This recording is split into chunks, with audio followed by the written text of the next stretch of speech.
Imagine a man who is going on a long journey and calls 3 of his servants. He entrusts them with his wealth. To one, he gives 5 talents, to another 2, and to the third 1 talent. Now, back then, a talent wasn't just a coin. It was a significant amount, symbolizing great responsibility and opportunity.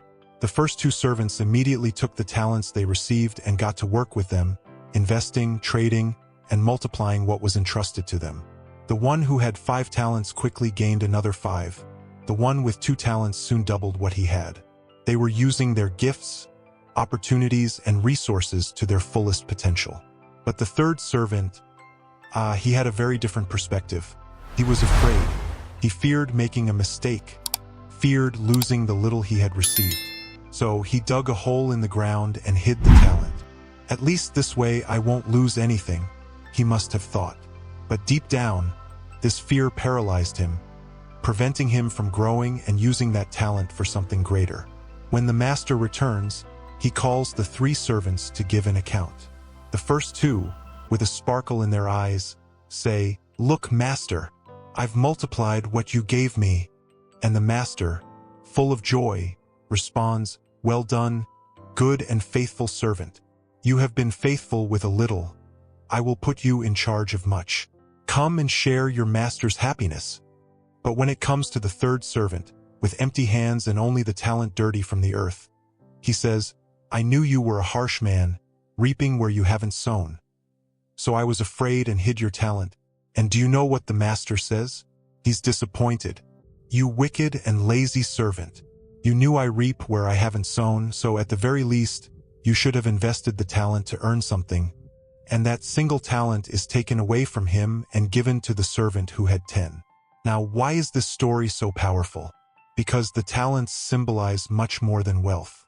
They are gifts, abilities, opportunities, everything God places in our hands. And Jesus was teaching us not to hide what we've received, whether out of fear, insecurity, or laziness. Each of us has something special, and we are called to use it productively, not just for our own benefit but for the good of the world around us. So, when you think of your own talents, whether great or small, ask yourself, how am I using what God has given me?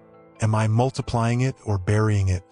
Because the beauty of this parable is that it invites us to grow, to take risks, to make the most of every gift we've received, knowing that, in the end, we'll be welcomed by the Master with a smile and a "Well done, good and faithful servant."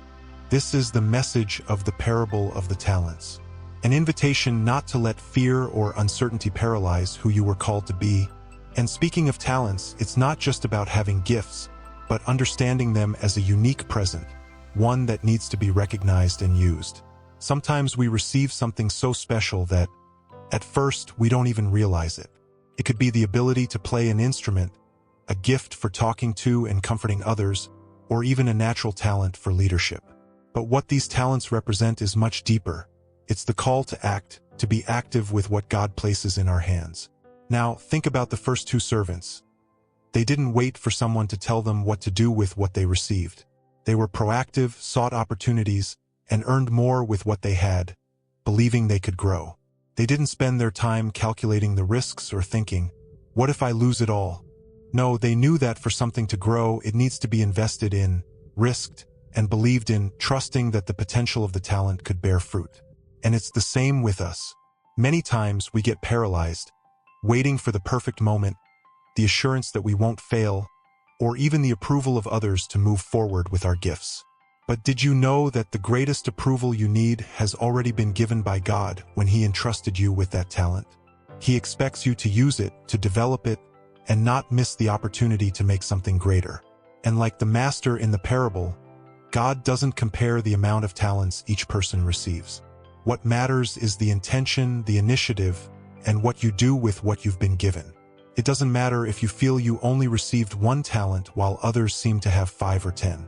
The issue isn't the quantity. It's the faithfulness in using what you have. So, the question remains, what will you do with the talent that's in your hands? Will you take the risk to multiply it, to make a difference in the lives of those around you, to bring light to those who need it?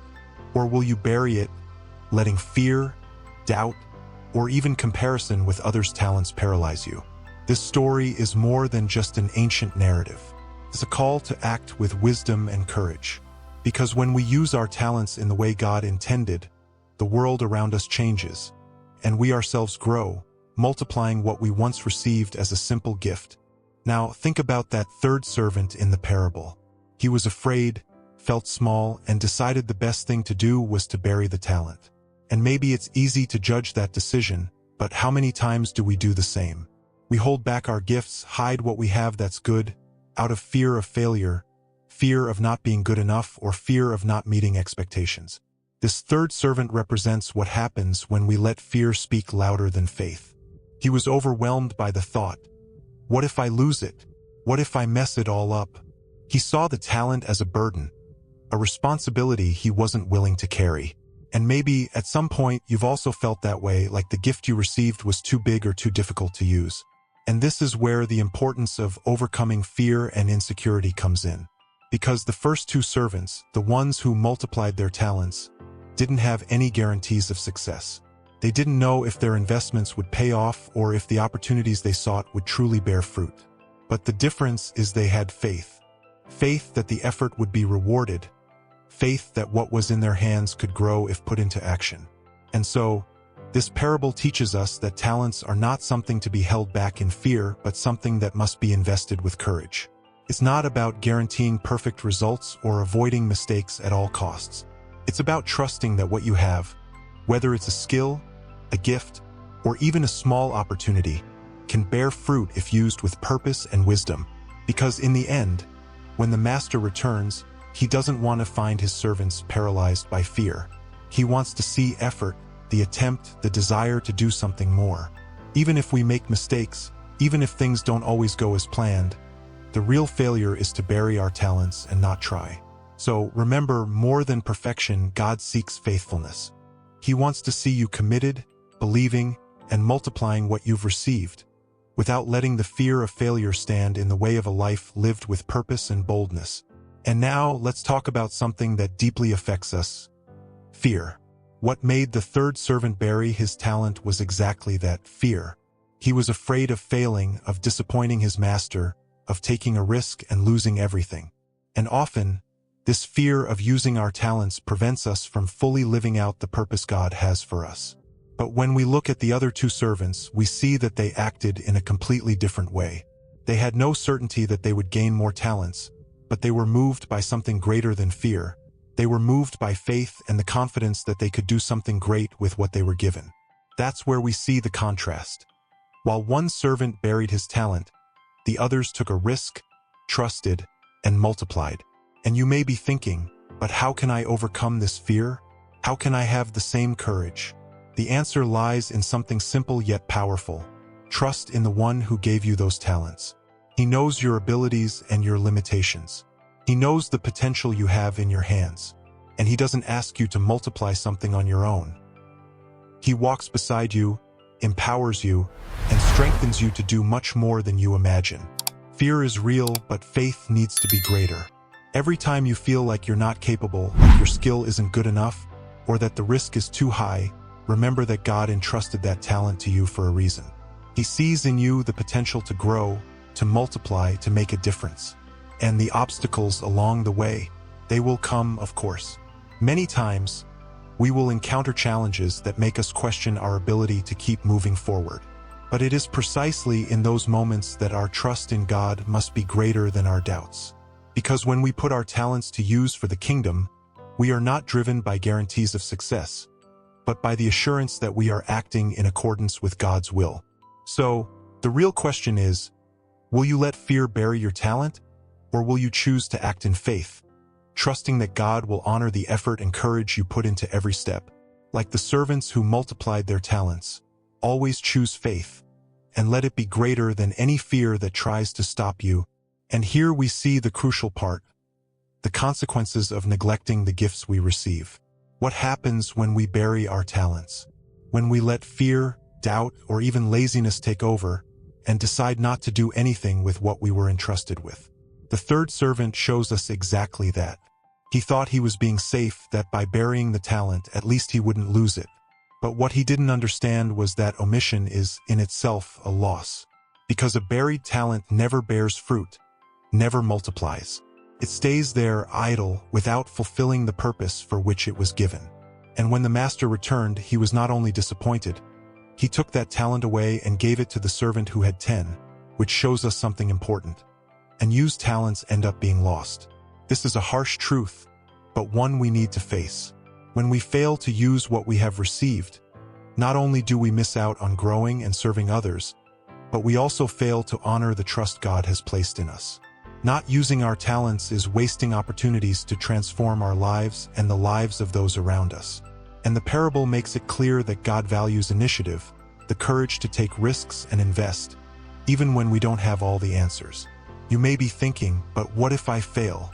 Isn't it risky? And it's true, sometimes we fail, sometimes we don't succeed on the first try. But God is not looking for perfect servants. He is looking for faithful servants who try, who take risks, who seek to multiply what they have, knowing that every effort made with love and purpose counts. So what will your choice be? Will you bury your talent, hide it out of fear of failure?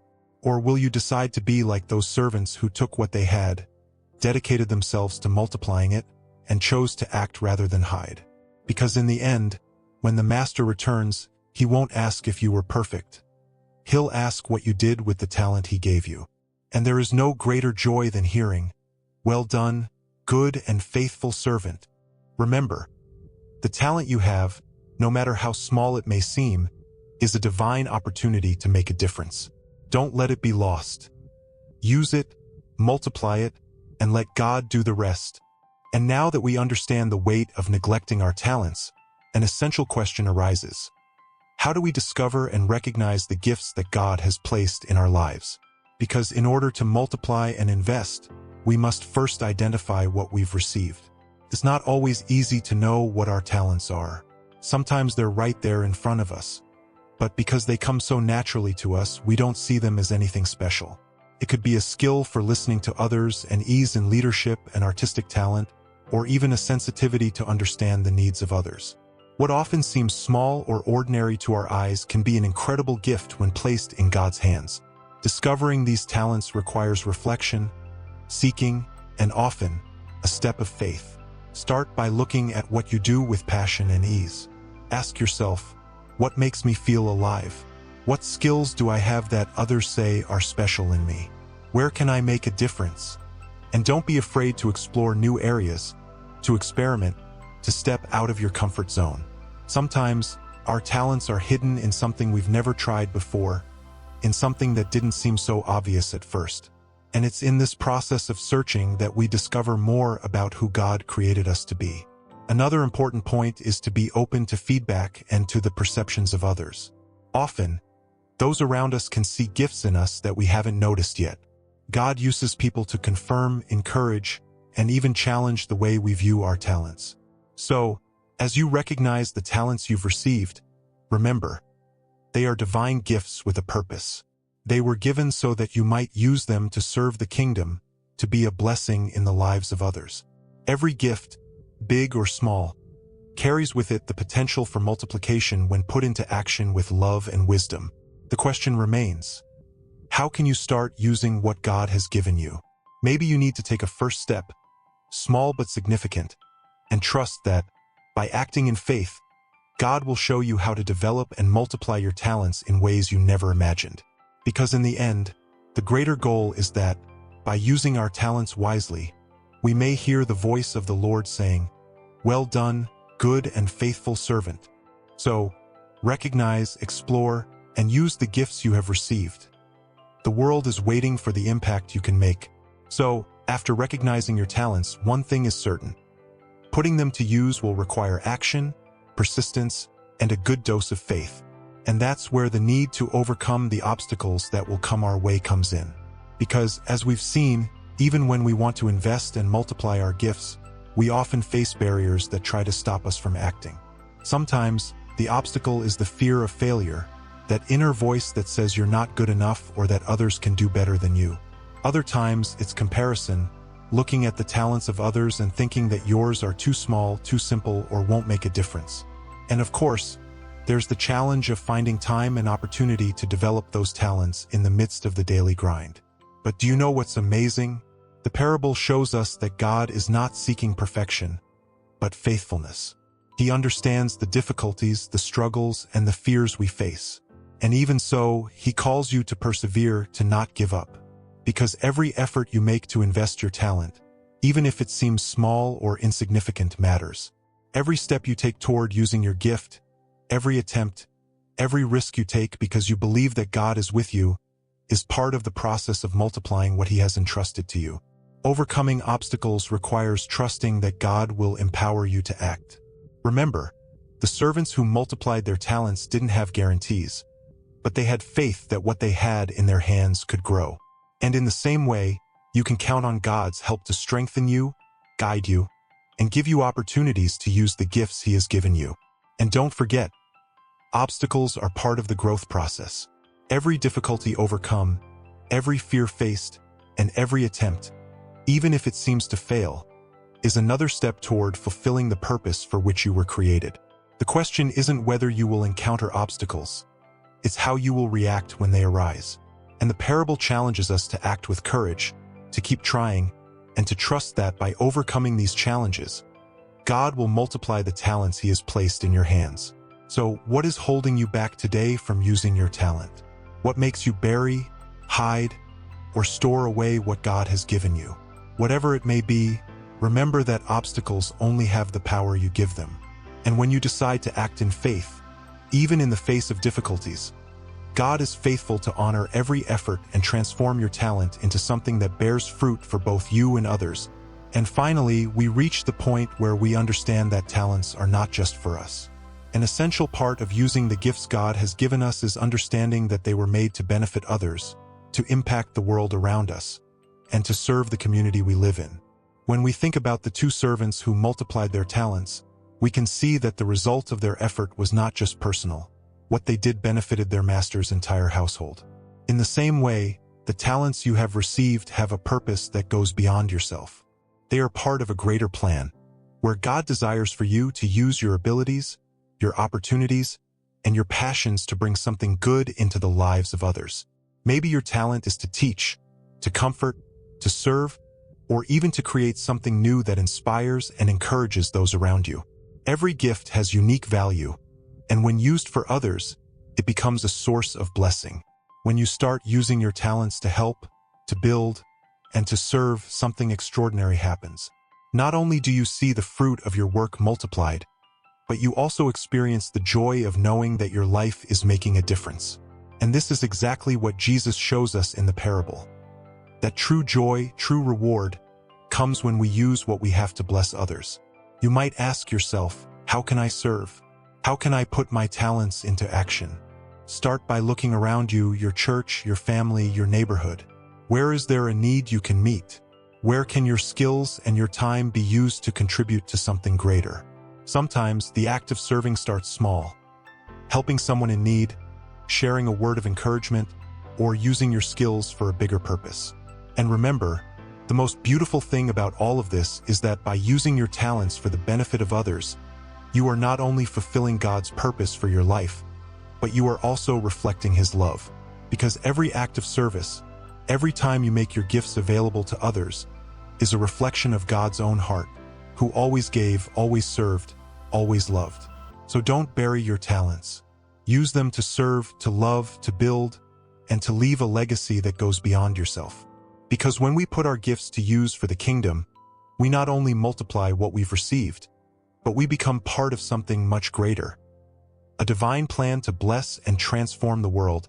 When we use our talents for the good of others, as we mentioned before, something powerful happens. And this impact is not just for the present moment. It has the potential to leave a mark, a legacy that goes beyond our own lives. The servants who multiplied their talents were not only praised by their master, but were also placed in positions of greater responsibility and honor.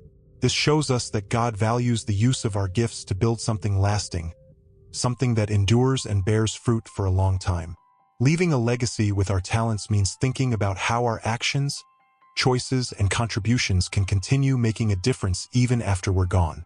Maybe it's teaching others what you know, inspiring the next generation to follow in your footsteps, or creating something that continues to be useful to others for a long time. This doesn't mean you need to be a famous person or have a great talent recognized by everyone. Your legacy is built by small acts of faithfulness. Every time you help someone, every time you use your skills to build something positive, you are planting seeds that will bear fruit, even if you don't see it immediately. Think about the great biblical characters. Many of them may not have imagined the impact they would have in the future. David, when he defeated Goliath, was simply acting in obedience and courage at that moment. Paul, when he wrote his letters, was just encouraging and teaching the local churches. But what they did resonated for generations, creating a legacy that inspired and continues to inspire millions.